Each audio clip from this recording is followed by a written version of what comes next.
Greetings from South Korea. I am Arirang News AI anchor. Here is the news-making headlines today.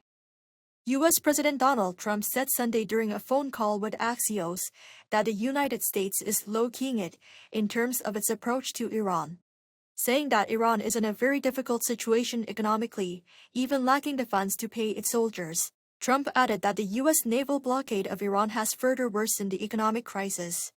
This comes as Iran announced a list of demands for Washington to reopen the Strait of Hormuz. The Secretary of Iran's Supreme National Security Council demanded the lifting of the U.S. naval blockade, the withdrawal of U.S. forces from the region, and a compensation for damage caused by war.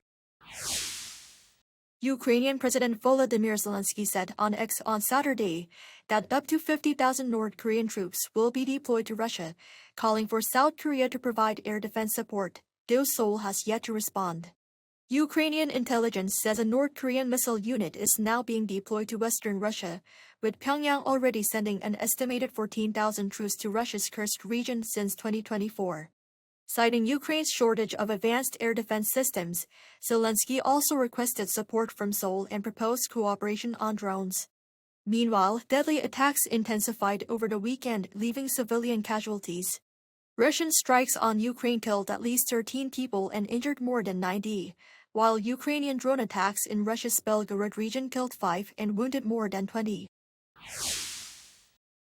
Korea and China are reportedly arranging for Chinese Foreign Minister Wang Yi to visit Seoul potentially on Wednesday and Thursday next week. A diplomatic official told Arirang News on Monday that the dates are still being negotiated, but didn't confirm reports of the visit. If confirmed, it would be Wang's first trip to Korea for bilateral foreign ministers' talks in nearly 5 years. He is expected to meet Foreign Minister Choi-hyun to discuss bilateral ties, North Korea's nuclear program, Taiwan, and the Middle East. Possible meetings with President Lee Jae-myung and Unification Minister Jung Dong-young are also under consideration. Seoul is expected to seek Beijing's support for denuclearization of the Korean peninsula and Pyongyang's return to dialogue. Korea's economy has been boosted by strong semiconductor exports and a rebound in facility investment and consumer spending. According to the Korea Development Institute's August report released on Monday, AI-driven semiconductor demand boosted the country's economic momentum, driving July exports up 62.8% compared to the same period the previous year.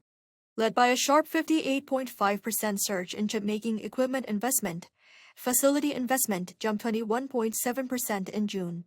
Consumer spending was also up, with retail sales rising 4.2% as automobile and home appliance sales bounced back.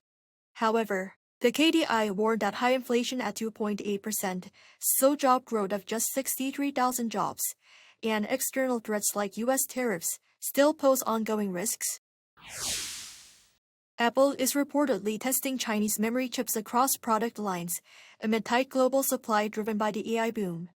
According to the Wall Street Journal on Sunday, Apple is reportedly in early talks with China's CXMT to source memory chips for devices sold in the Chinese market.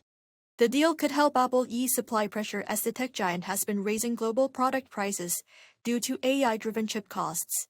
The move could deal a blow to Korean chipmakers, including Samsung Electronics and SK Hynix, raising fears over their pricing leverage and market dominance.